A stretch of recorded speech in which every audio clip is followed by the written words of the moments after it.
Friends, welcome to the Small Business Matters podcast, the only podcast that truly matters to small business. My name is Tim Fulton, founder, chief evangelist for Small Business Matters. I'm your host for this podcast. I'm joined by my co-host, Taylor Fulton, the director of marketing for Small Business Matters. Hello, Taylor. Hello, good to be here. Great to have you here as well. I am so excited about our guest this evening, Beth Miller. I've had the pleasure of knowing Beth for a long time, and I think we're very fortunate to have her with her for the podcast tonight. Are you ready to go? I'm ready to go. So, Beth, good evening. Welcome to Small Business Matters. Well, thank you, Tim. So let me share with our listeners a little bit about Beth. In 2006, Beth founded her consulting practice. It's called Executive Velocity. She provides expert advice to her clients on leadership capabilities and helps build succession plans for organizational continuity. And that's something we're going to ask her about. The way that I met Beth is that for 13 years, she was a chair with Vistage International, one of my colleagues, and was a very highly well thought of chair in the Vistage community. She began her career in financial management with Hewlett-Packard and then went to work for PricewaterhouseCoopers. 1989, she co-founded M&A Group Incorporated with her husband, and she served as the CEO and the chair of the board for that company. This was a technology project management consulting firm, and some of the clients that she worked with you may have heard of: Bell South, SunTrust, Wachovia, and the American Cancer Society.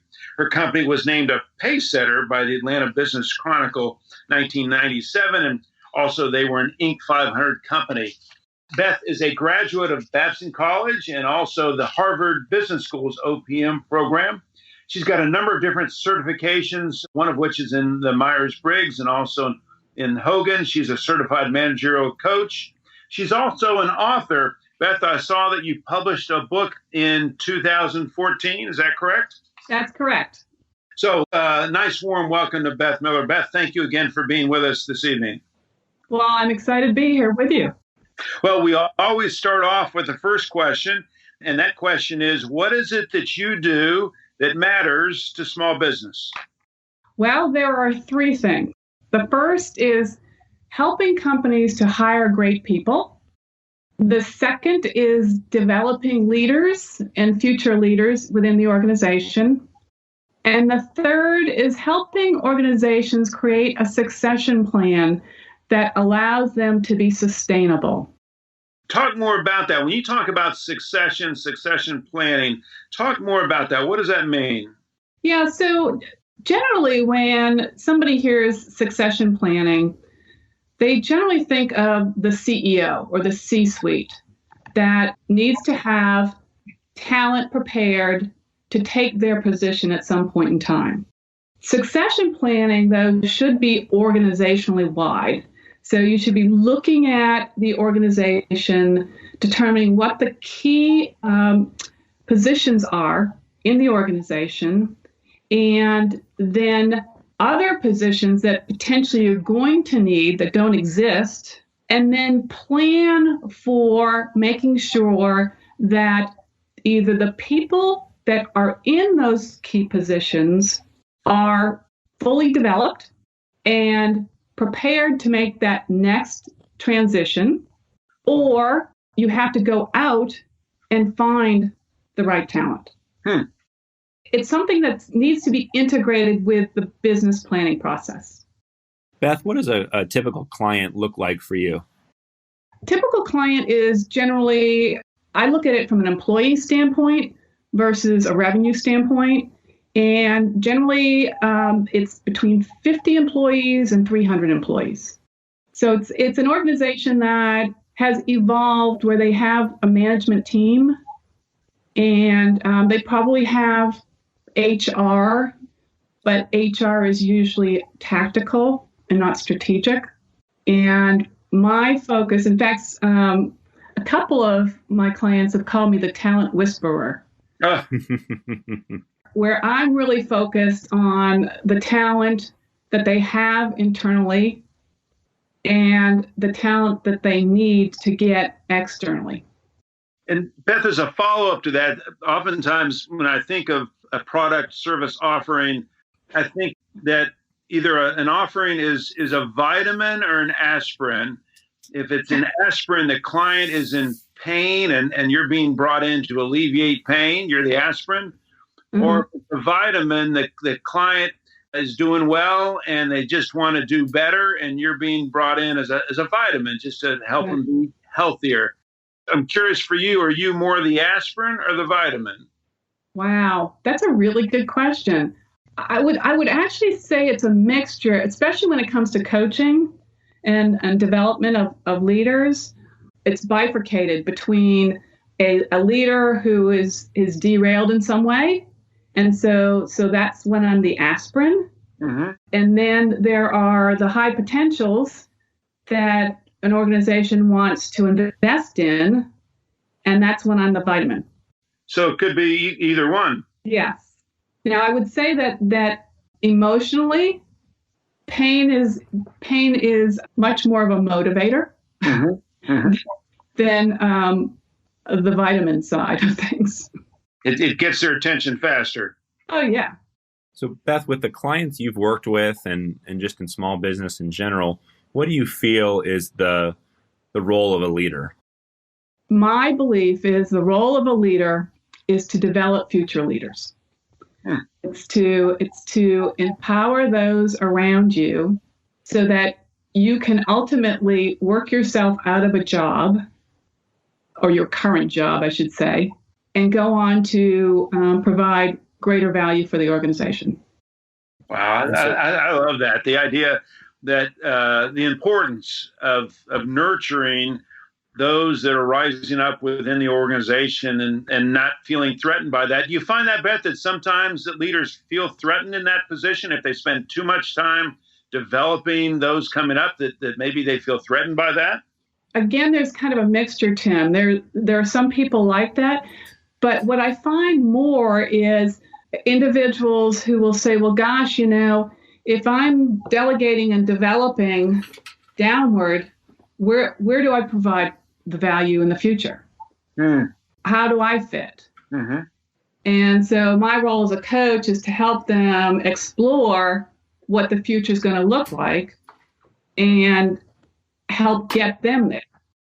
So, Beth, I know that you're spending a lot of time currently helping your clients in their hiring practices and avoiding the many hiring mistakes that companies are making today, particularly small, medium-sized companies.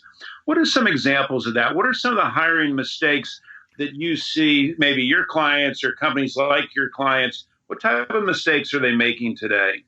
I think one of them is not understanding the bias within their hiring process and making the hiring process consistent, integrating some sort of validated hiring assessment into the process.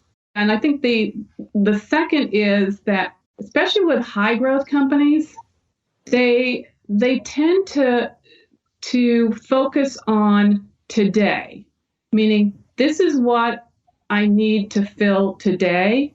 And because of that, they're not interviewing for potential. What is the individual, do they have a growth mindset? Do they adapt quickly to change? Mm-hmm. Are they a learner, a lifelong learner? Those are things that oftentimes they're not looking at. Meaning they're spending too much time looking at what they've already accomplished versus what they're capable of accomplishing. Right.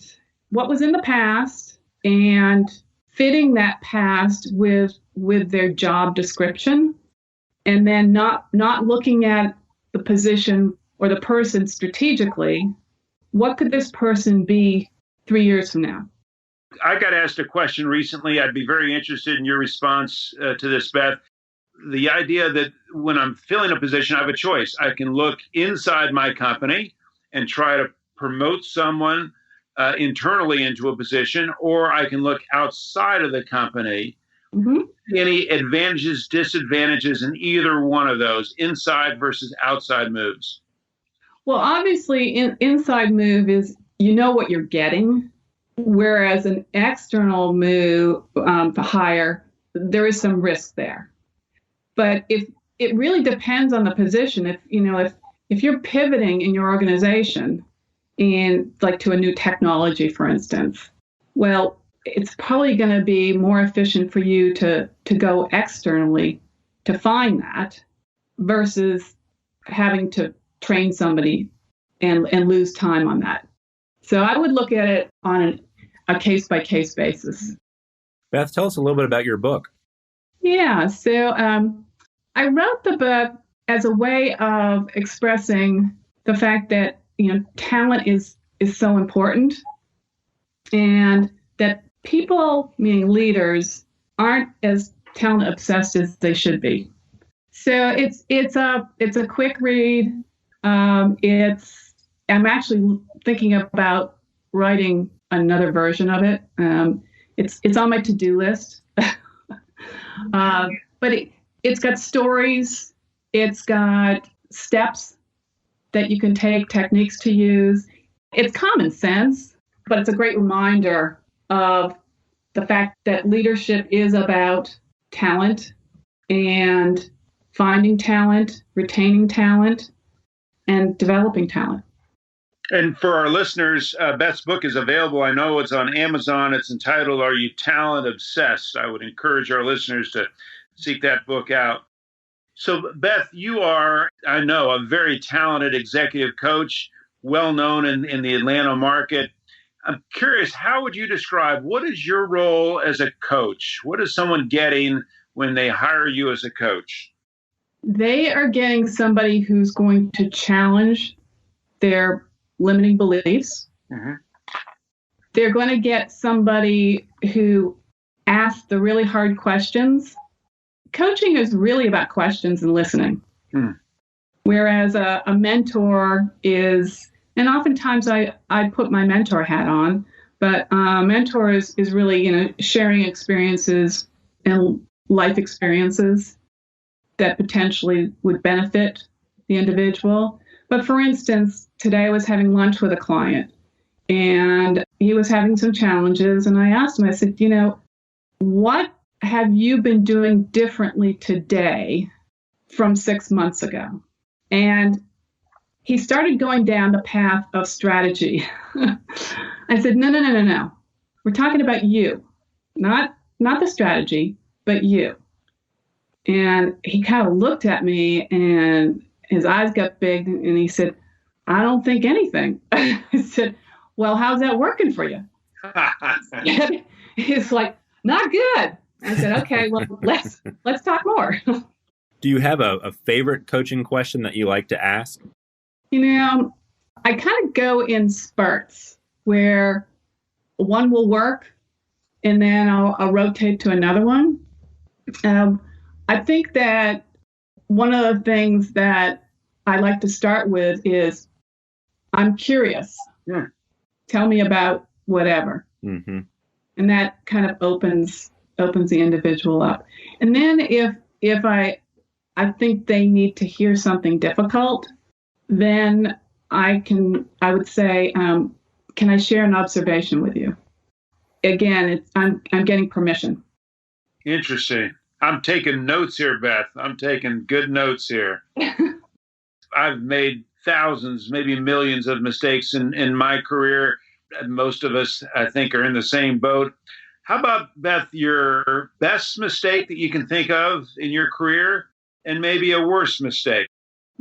That is interesting, that the way you word that, the best mistake and worst mistake. Mm-hmm. That's hard to answer the best mistake because I always pair mistake with worst. Yeah. So let me start with the worst mistake. And it was years ago when my husband and I were running our company, and we had a high potential that was working with us. And looking back, my emotional intelligence wasn't very high. Good thing about emotional intelligence is that you can improve it. But at the time, we had like two separate offices, and she was in one and I was in the other. And she made some comment about me not being up in her office enough. And my response was, well, out of sight, out of mind. Now, if that's lack of empathy, yes. I mean, it's just awful. And here was this woman who had some really great potential. 2 months later, she handed in her resignation. And, I look back at that, and if I had been emotionally intelligent at the time, I would have had an entirely different response. And the outcome probably would have been different. And Beth, when you say emotionally intelligent, talk more about that. What does that mean for our listeners that may not be familiar with that term? Yeah, so emotionally intelligent is, there's basically 4, sometimes they say 5 components to it, but it's for, first, the individual being self-aware and being able to self-managing their emotions. And then from an external standpoint, being socially aware of the impact they're having on others and the social interactions that they have. And then to kind of tie it together is that empathy. So Beth, for our listeners joining us, what is one key piece of advice that you would give just in a broad sense? Learn to coach. I think coaching is a great skill that all managers and leaders should have. I think the second thing is to ask for feedback. Managers and leaders are great about giving feedback, but requesting it from others can be a huge benefit. And then finally, getting back to emotional intelligence is understand where you are weak in those 4, 5 components of emotional intelligence and build them. Look for a mentor that may be strong in empathy, for instance, and sit down and talk to them about, what are the things that they do that makes them so empathetic. Those would be the 3 things. You asked for 1, but I'm into the 3. 3 is great. I want to remind our listeners that you're listening to the Small Business Matters podcast. It's the only podcast that truly matters to small business. Our guest this evening is Beth Miller, exemplary executive coach, author. Beth, we've now gotten to my favorite period in the Small Business Matters podcast. It's the rapid fire questions. Get your seatbelt on, settle in. Taylor, are you ready? Yeah, well, let's do it. Fire away. All right, Beth, easy one first. What is your favorite tactic for decompressing from work? Sitting with my cats. Okay. That stresses me out. I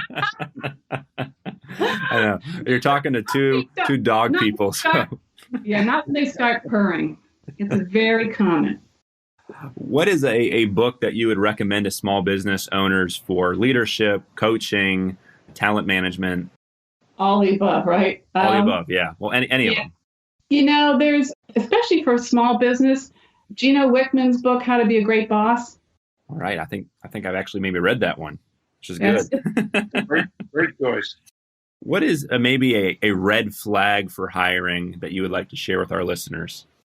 Oh, gosh. 1? Just one. I think that, in the hiring process, one of the things that I recommend is that, after a phone screen and you've decided you want to bring them back for face-to-face, that you require them to do something before that, whether it's, answer, write out an essay or do an online assessment or something, and see whether or not they do it in a timely fashion. I like that tip. Kind of on a similar line there, what is maybe a myth around hiring or talent management that you'd like to share? Ooh, a myth. Here's one, and it's, I think, really important in today's world when there's such a huge talent shortage, and that is that you've heard the term slow to hire, fast to fire. Mm-hmm. Well, that's a myth. You can't do the slow to hire. You've got to have a really tight process because you're going to lose good talent. Just in terms of they have other options, and if you're not. Oh, gosh. Yeah.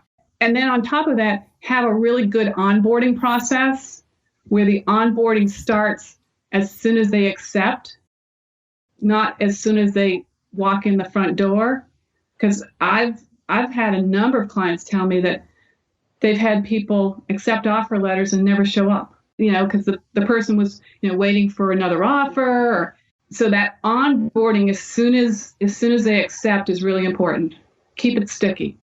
And we'll get you out of here on this. What is your favorite travel spot? Did your father tell you that I traveled a lot? He might have mentioned it. He might have slid that question in the deck. So, Africa. Africa, wow. I love animals. So, South Africa, Uganda, Botswana. If I could get there once a year, I would. Oh, that sounds great. Well, Taylor, I've got a full page of notes, and I'll share a couple of my takeaways, and I'll be interested in several of yours as well.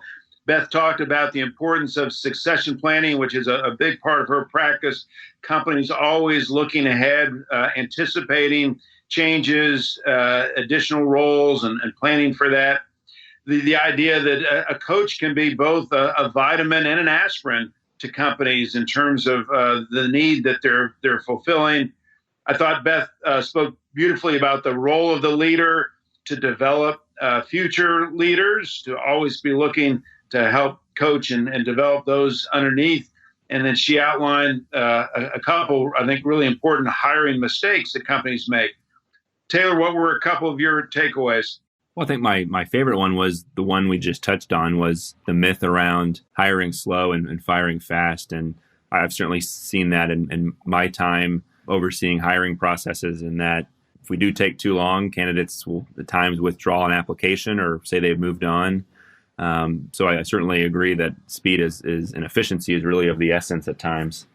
Beth, I'm sure that one or more of our listeners will want to reach out to you after the podcast. What's the easiest way for them to contact you? Well, probably the easiest way is my email, which is beth.miller@executive-velocity.com. We'll put that in our show notes as well, so that listeners, if you'd like to reach out and talk to Beth, I'm sure she'll be happy to help you in any way possible. Beth, it's just been a pleasure having you with us tonight. I feel like I've known you a good part of at least my coaching life, and I've learned a lot from you and working with you. I'm very appreciative of everything that you do. Thank you for being with us tonight. Well, thank you for the opportunity, and thank you to all your listeners. All right, Taylor, another great show. A couple things going on with Small Business Matters that we'll finish up with. We recently launched our mastermind group, the Small Business Matters Mastermind Group. We've got a boot camp that's getting ready to launch next week. And we have a conference right around the corner. A lot going on at Small Business Matters. Any final words for our listeners, Taylor? No, I think you covered it. We've got a full page of notes here, and maybe if we're lucky, we'll get Beth to come back with us another time. We had a number of questions that I didn't even get to, so we may have to ask her to come back again. That would be great. Great. All right. Well, I want to thank our listeners for listening to the Small Business Matters podcast, the only podcast that truly matters to small business. May each of you continue to pursue all that matters.